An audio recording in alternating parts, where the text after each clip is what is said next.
Hello everyone, welcome to Legacy Lab everyone. So today we will discuss about the important hormone named testosterone. ठीक है, सो आज जानेंगे हम testosterone hormone के बारे में। क्या है ये हार्मोन और कैसे हमारी ह्यूमन बॉडी में ये इफेक्ट करता है और क्या इसके सिम्टम्स होते हैं इसके लो या हाई होने पे। ठीक है, और कैसे हम हैप्पी हेल्थी और फिट लाइफ जी सकते हैं। ठीक है, सो लेट्स गेट स्टार्टेड। सो आप सभी को पता होगा कि हमारी ह्यूमन बॉडी कई हद तक डिपेंड करती है हमारे जीन्स पे, हमारे पेरेंट्स पे। ठीक है, कि हमारी हाइट कैसी होगी फ्यूचर में, हमारा वेट मतलब कि फैट डिस्ट्रीब्यूशन कहाँ कहाँ होगा बॉडी में, ये भी कई हद तक जीन्स पे डिसाइड होते हैं। ठीक है, हम आगे बहुत पतले रहेंगे या बहुत मोटे रहेंगे, ठीक है, तो वो भी हमारे पेरेंट्स पे ही कई हद तक डिसाइड करती है गाइस। ठीक है, लेकिन इसका परसेंटेज बहुत ही लो होता है, ऑलमोस्ट 35 to 40% ही होता है। ठीक है, लेकिन ह्यूमन की जो हाइट होती है उस पर परसेंटेज की अगर मैं बात करूँ तो 60 to 70% जेनेटिक्स होते हैं। ठीक है, कि अगर आपके फादर और मदर की हाइट छोटी है, कम है, या फिर ठीक है बिलो 5 फीट है, तो ऐसा देखा जाता है कि उनके बच्चों की या उनके चिल्ड्रन की भी एज, वो हाइट सॉरी, वो अप्रॉक्स 5 फीट ही होती है, या फिर 5 फीट 1 या 5 2 तक ही जाती है मैक्स। ठीक है, ऐसा नहीं हो सकता कि आपके पेरेंट्स 5 फीट है और आप 7 फीट टॉल हो जाओगे, या 6 फीट 5 इंचेस हो जाओगे, या बिलो अबव 6 फीट हो जाओगे। ठीक है, इन सिंपल वर्ड्स। सो आज जानते हैं कि टेस्टोस्टेरोन क्या होते हैं। सो टेस्टोस्टेरोन, अगर आपने कभी जिम, बॉडी बिल्डिंग या इस टाइप का फिजिकल फिटनेस कोई कोर्स या फिर किसी स्पोर्ट में किसी इंस्टीट्यूशन में एडमिशन लिया हो या सीखा हो, तो आपने देखा होगा, या फिर किसी कोई सप्लीमेंट ही देखा हो, हेल्थ सप्लीमेंट उसको पढ़ा हो, तो उसमें दिखा रहता है टी लेवल्स को बूस्ट करता है। सो टी लेवल्स को ही टेस्टोस्टेरोन बोलते हैं। ठीक है, तो टी लेवल्स सेम होते हैं एग्जैक्टली टेस्टोस्टेरोन के। ठीक है, तो बॉडी में टेस्टोस्टेरोन अगर हाई होगा और अगर लो होगा तो इससे बॉडी में अलग अलग इफेक्ट पड़ते हैं। और टेस्टोस्टेरोन में बता दूं एक ऐसा हार्मोन होता है जो आपकी रिप्रोडक्टिव हेल्थ को भी इफेक्ट करता है बहुत हद तक। ठीक है, ये ऑलमोस्ट मैं कह सकता हूँ 70%। ठीक है, 70% रिप्रोडक्टिव हेल्थ को इफेक्ट करता है। ठीक है, सो देखते हैं क्या होता है testosterone hormone. So testosterone is a sex hormone that plays important roles in the body. ठीक है, it's thought to regulate sex drive, libido. ठीक है, सो मेल्स में बेसिकली अगर मैं बात करूँ तो सेक्सुअल स्टैमिना एक वर्ड होता है, सेक्सुअल स्टैमिना। ठीक है, ये बेसिकली लो होता है या हाई होता है। ठीक है, ये डिसाइड होता है टेस्टोस्टेरोन लेवल्स बॉडी में कैसे हैं। अगर बॉडी में टेस्टोस्टेरोन लेवल हाई है तो सेक्सुअल स्टैमिना हाई होगा, एनर्जी स्ट्रेंथ हाई होगी। और टेस्टोस्टेरोन लेवल अगर कम है तो सेक्सुअल स्टैमिना भी कम होगा, एनर्जी स्टैमिना भी कम होगा। ठीक है, सब इन सिंपल वर्ड्स मैंने बता दिए। सो अब देखते हैं क्या है ये। Bone mass fat distribution regulate करता है, ये बोन मास को, फैट डिस्ट्रीब्यूशन मसल मास। तो यहाँ पे एक वर्ड आया है fat distribution. So fat distribution में बता दूं कि नॉर्मल ह्यूमन बॉडी में देखा गया है बोथ मेल्स एंड फीमेल्स में कि हिप्स और थाइज, ठीक है, यहाँ पे सबसे ज़्यादा फैट होते हैं, मैक्सिमम फैट यहीं पे होते हैं बॉडी के। ठीक है, और बाकी बॉडी एरियाज में फैट कम होते हैं। ठीक है, और वो फीमेल्स में अगर मैं स्पेशली बात करूँ तो हिप्स में और आपका स्टमक में भी, और कई हद तक बाइसेप्स एरिया में भी। ठीक है, यानी आर्म्स जिसे आप बोलते हो, बाइसेप्स में भी कई फीमेल्स के बहुत ज़्यादा फैट होता है वहाँ पे। सो ये जेनेटिक्स भी होते हैं और इसे बेसिकली रेगुलेट करते हैं हमारे बॉडी में हार्मोन्स। ठीक है, सो उन्हीं में से एक हार्मोन है टेस्टोस्टेरोन। ऐसा नहीं है कि टेस्टोस्टेरोन ही सिर्फ फैट डिस्ट्रीब्यूशन को डिसाइड करता है। एस्ट्रोजन और प्रोजेस्टेरॉन एक ऐसे हार्मोन्स होते हैं जो फीमेल्स में बहुत ज़्यादा होते हैं, वो कई बार फैट डिस्ट्रीब्यूशन को बहुत ज़्यादा इफेक्ट करते हैं, कई बार नहीं सॉरी, हमेशा फैट डिस्ट्रीब्यूशन को इफेक्ट करते हैं। ठीक है, सो अब देखते हैं muscle mass and strength and the production of red blood cells. तो आपने यहाँ पे देखा होगा कि दो टर्म सुने होंगे, पढ़ा भी होगा, WBC and RBC। WBC stands for white blood cells. ठीक है, ये वाइट ब्लड सेल्स होते हैं और ये होता है आपका रेड ब्लड सेल्स। ठीक है, सो आपने इन वर्ड्स के बारे में सुना होगा, ब्लड यानी कि खून, ब्लड प्लाज्मा, और प्लेटलेट्स। ठीक है, प्लेटलेट्स। ठीक है, सो ये सब वर्ड्स हैं, इन सब के ये भी एक बायोलॉजिकल टर्म्स हैं। ठीक है, ये आपके ब्लड में बेसिकली होते हैं, तो इसके बारे में भी बात करेंगे आगे। ठीक है, लेकिन आज हम देखेंगे टेस्टोस्टेरोन के बारे में। So testosterone is a hormone that your gonads, testicles और ओवरीज मेनली प्रोड्यूस। ठीक है, सो फीमेल्स में ये ओवरीज के द्वारा प्रोड्यूस किया जाता है और मेल्स में ये बहुत ज़्यादा टेस्टिकल्स के द्वारा प्रोड्यूस किया जाता है। सो यहाँ पे एक फिगर आप देख रहे होगे, मेल्स बॉडी में बेसिकली लोअर साइड में आ, आपके ये होते हैं, एक सैक लाइक स्ट्रक्चर होता है, bag like structure sorry, bag like एक स्ट्रक्चर होता है जिसमें दो बॉल्स होती हैं। ठीक है, इन्हें हम बोलते हैं टेस्टिकल्स। ठीक है, सो सिंगल अगर आप बोलोगे तो इसे बोलेंगे टेस्टिकल, और इन दोनों को कंबाइंड फॉर्म में बोलोगे तो ये होगा टेस्टिकल्स, प्लूरल फॉर्म। ठीक है, और स्क्रोटम, ठीक है, इसे बैग लाइक स्ट्रक्चर को हम बोलते हैं स्क्रोटम। ठीक है, थोड़ा बायोलॉजिकल के टर्म्स है, ठीक है, लेकिन जान लेंगे तो कोई बुराई नहीं है, बल्कि आप सीखोगे ही और आप जानोगे कि कैसे हमारी बॉडी में डिफरेंट टर्म्स काम करते हैं, डिफरेंट हार्मोन्स और डिफरेंट न्यूट्रिएंट्स का कैसे हमारी बॉडी में सब चीज़ काम वर्क होता है, फंक्शन होता है, ठीक है, और कैसे हम अपनी बॉडी को अच्छे से रख सकते हैं। जब आप बायोलॉजी जानोगे तो ही आप सीखोगे कि आपकी बॉडी कैसे हेल्दी रहेगी, हमेशा फिट रहेगी, ठीक है। सो ये स्क्रोटम है। स्क्रोटम के अंदर जब आपके दो टेस्टिकल्स होते हैं तो इन्हें हम बोलते हैं कंबाइंड फॉर्म में टेस्टिस।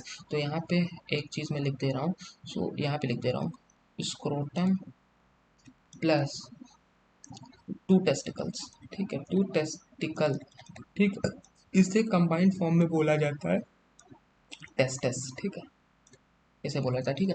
और ग्रोइन एरिया आपने सुना होगा, ये सब टर्म्स होते हैं, ठीक है। इन सब के बारे में जानना क्यों ज़रूरी है, क्योंकि ये बेसिकली आपकी डेली लाइफ में बहुत ज़्यादा हेल्प करेंगे। कई हेल्थ केयर प्रोडक्ट्स भी ये सब टर्म्स को यूज़ करते हैं, ठीक है। सो ग्रोइन एरिया वही होता है मेल रिप्रोडक्टिव ऑर्गन्स, ठीक है, मेल रिप्रोडक्टिव ऑर्गन्स, जैसे कि आपके दो मेल रिप्रोडक्टिव ऑर्गन्स होते हैं, पेनिस, ठीक है, और आपका ये टेस्टिकल्स, ठीक है, और टेस्टिस, सॉरी।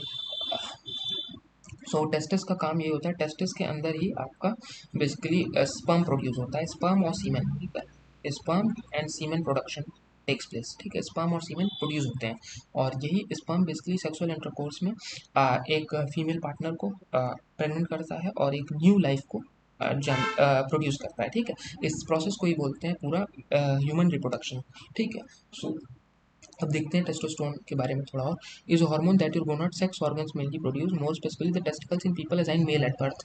यहाँ पे ठीक है, मर्दों में बेसिकली आपने देखा होगा ताकत बहुत ज़्यादा होती है, स्ट्रेंथ बहुत ज़्यादा होता है, और उनकी हाइट बहुत ज़्यादा होती है, और उनमें आपने देखा होगा सेकेंडरी सेक्शुअल कैरेक्टर्स, ठीक है। अगर मैं फीमेल्स की बात नहीं करूँगा, यहाँ पे मेल्स की बात करता हूँ।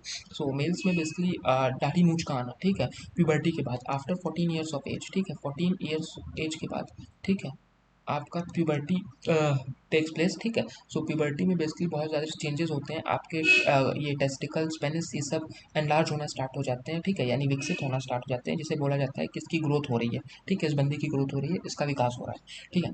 सो उसमें बेसिकली आपके दाढ़ी मूंछ का बढ़ना, ठीक है, दाढ़ी को बोलते हैं इंग्लिश में बियर्ड, ठीक है, और मूंछ को मॉस्टेच, ठीक है, तो मॉस्टेच और बियर्ड का आना, ठीक है, मॉस्टेच, बियर्ड, ये सब, ये सारी चीज़ें टेक प्लेस की जाती हैं हमारे शरीर में, मेल की बॉडी में, थ्रू टेस्टोस्टेरोन। तो इस सब को रेगुलेट करता है, इस सारी प्रोसेस को गवर्न करता है एक हार्मोन नेम टेस्टोस्टेरोन, ठीक है, यहाँ पे आप देख सकते हो। सो अब देखते हैं कि testosterone levels are too high और too low, it can cause certain symptoms, ठीक है। अगर बॉडी में टेस्टोस्टेरोन लेवल्स कम होंगे तो बेसिकली आपकी बॉडी में स्ट्रेंथ, स्टेमिना और थोड़ा बहुत मतलब कि सेक्स ड्राइव भी कम होगा, ठीक है। जैसे जो बेसिकली मेल्स होते हैं उनमें ये कई बार प्रॉब्लम भी होती है आफ्टर, जब वो रिलेशनशिप में आ जाते हैं, बहुत ग्रो अप हो जाते हैं, लेकिन तब भी उन्हें बेसिकली एक न्यू चाइल्ड वो फादर नहीं बन पाते हैं, ठीक है। तो उसका मेन कारण यही होता है, या तो उनके स्पर्म में कोई डिफॉर्मिटी हो, या फिर उनका टेस्टोस्टेरोन बॉडी में बहुत ज़्यादा लो हो। तो ऐसे केसेस में बेसिकली मेडिकल प्रैक्टिशनर और डॉक्टर्स उन्हें सप्लीमेंट्स देते हैं कई बार टी लेवल्स बढ़ाने के, ठीक है। और कई बार आपको बेसिकली बहुत ज़्यादा खाने पीने से, अच्छे खाने पीने से, अच्छा एक्सरसाइज करने से भी ये सब सही हो जाता है। और मैं एक चीज़ और बता दूं, अगर आप स्मोकिंग, अल्कोहल कंजम्पशन बहुत ज़्यादा करते हैं तो आपके टेस्टोस्टेरोन लेवल्स बॉडी में बहुत कम हो जाएंगे गाइस, ठीक है, ये रिसर्च के द्वारा प्रूवन है, और इसका लिंक मैं आपको डिस्क्रिप्शन में दे दूंगा, ये आप देख भी सकते हो, पढ़ भी सकते हो, ठीक है, खुद से। और अब जानते हैं कि और क्या क्या फीचर्स होते हैं टेस्टोस्टेरोन के, ठीक है। सो यहाँ पे आप देखो, यहाँ पे लिखा हुआ है testosterone is a hormone that gonadal mainly produce, your adrenal glands also produce the hormone, ठीक है, DHEA which you produce transform testosterone and oestrogen, ठीक है। ये भी बॉडी में बहुत सारे कॉम्प्लेक्स प्रोसेस भी होते हैं, ठीक है। अब देखते हैं ways to increase your testosterone levels, ठीक है। सो हमें बहुत ज़्यादा इंक्रीज नहीं करना है, हमें एक नॉर्मल लेवल तक ही टेस्टोस्टेरोन लेवल को रखना है, ताकि हमारी बॉडी हमेशा हेल्दी, फिट और स्ट्रॉन्ग बनी रहे, ठीक है। पहला है कि आपको 8 आवर्स की स्लीप लेनी है, 7 to 8 आवर्स स्लीप आप मैक्सिमम लो, ठीक है, 7 to 8 आवर्स स्लीप आप लो ही, ठीक है। ये बेसिकली इनफ स्लीप होता है, और इतनी लेनी भी चाहिए, बॉडी की इतनी रिक्वायरमेंट भी होती है डेली की, डेली की मैं बात कर रहा हूँ, 7 to 8 आवर्स डेली, ठीक है, ये आप स्लीप लो। और रिड्यूस और अवॉइड अल्कोहल कंजम्पशन और स्मोकिंग भी, ठीक है, क्योंकि ये सारी चीज़ें हार्मफुल केमिकल्स होते हैं, जिससे आपकी बॉडी में केमिकल इम्बैलेंस हो जाता है, हार्मोनल इम्बैलेंस हो जाता है, और आपकी बॉडी अच्छे से टेस्टोस्टेरोन को प्रोड्यूस और फंक्शन नहीं कर पाती है, ठीक है। Get plenty of vitamin D, धूप थोड़ा सा धूप लें मॉर्निंग की, दोपहर की धूप नहीं कह रहा हूँ मैं। सो अप्रॉक्स 9 to 9:20, ठीक है, जो धूप आती है हल्की हल्की सुबह मॉर्निंग वाली धूप, उसे आप थोड़ा सा लें, ठीक है, बाहर निकलें और उसके बाद फिर आप आराम से रहें। विटामिन डी को आप ग्रीन वेजिटेबल से भी ले सकते हैं, मिल्क पिए तो ठीक है। और सप्लीमेंट्स आपको लेने की कोई ज़रूरत नहीं है अनटिल और अनलेस अगर आपकी कोई बीमारी नहीं है या आप मेडिकल प्रैक्टिशनर से कंसर्न नहीं है, ठीक है। So inducing zinc rich meals in your diet, तो जिंक बेसिकली बहुत ज़्यादा मिलता है आपको ग्रीन लीफी वेजिटेबल्स से, और आपको मिल सकता है नॉन वेज से, जैसे सैल्मन फिश हो गई, चिकन हो गया, चिकन ब्रेस्ट हो गया, और एग्स में भी थोड़ा जिंक होता है, और बनानास फ्रूट्स में भी काफ़ी ज़्यादा जिंक होते हैं, ठीक है। ईटिंग मैग्नीशियम रिच फूड्स, तो सारे मिनरल्स आपको मिल जाएंगे, पीनट बटर में भी मिल जाएंगे, और आपको मिल्क में भी, फ्रूट्स में भी, ग्रीन वेजिटेबल्स में भी, तो हेल्थी वेजिटेरियन डाइट में भी मिल जाएगी। और ये सब जिंक मैग्नीशियम कैल्शियम ये बहुत ज़्यादा होते हैं फिश में, ठीक है, और आपके चिकन में और एग्स में, ठीक है। सो नॉन वेजिटेरियन के लिए तो बहुत ज़्यादा ऑप्शंस है, ठीक है। अवॉइड स्ट्रेस, हाँ ये बहुत बहुत ज़रूरी है। स्ट्रेस और बहुत ज़्यादा तनाव लेना, बहुत ज़्यादा गुस्सा करना, ये सब इमोशंस भी आपकी बॉडी में हार्मोनल इम्बैलेंस कर देते हैं गाइस, ठीक है। इसीलिए मैं बार बार कहता हूँ हैप्पी रहें, खुशियाँ बांटें और खुश रहें, ठीक है। और जितना ज़्यादा आप अच्छे से अपने माइंड को रखेंगे और जितना खुश रहेंगे वैसे ही आपकी बॉडी भी अच्छे से फंक्शन करेगी।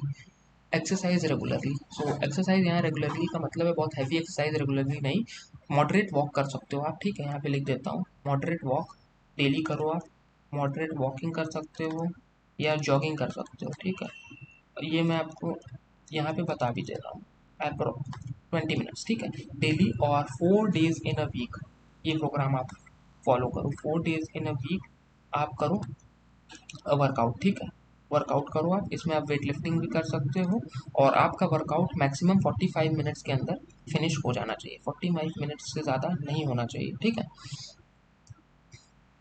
उसके अंदर तक ये फिनिश हो जाना चाहिए। और न्यूट्रिशन और डाइट का बहुत अच्छे से ख्याल रखें, अच्छे से सोएं, तनाव ना लें, तो आपकी बॉडी हमेशा अच्छे से फंक्शन करती रहेगी। टेस्टोस्टेरोन के बारे में आज हमने बहुत अच्छे से जाना, ठीक है, और भी हार्मोन्स के बारे में हम आपको बताते रहेंगे, ठीक है।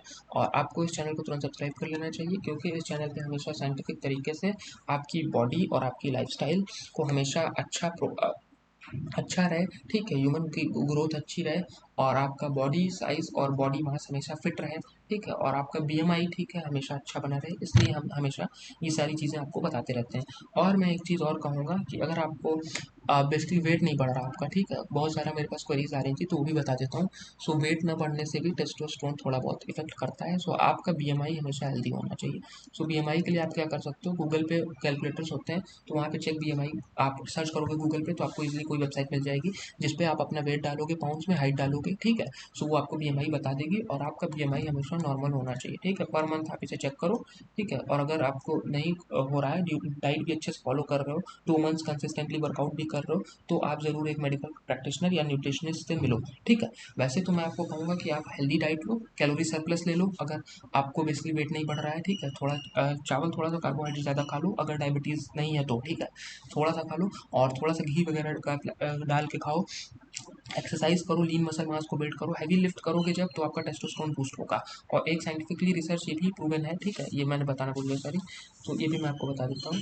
सो वेट अ मिनट गाइस, ठीक है, ये साइंटिफिकली प्रूवन है कि जो लोग हैवी लिफ्ट्स करते हैं, ठीक है, बहुत ज़्यादा हैवी लिफ्ट नहीं, वेट लिफ्टिंग करते हैं, हैवी लिफ्ट करते हैं, उनका टी लेवल्स बेसिकली बढ़ता है, टी लेवल्स राइजेस, ठीक है।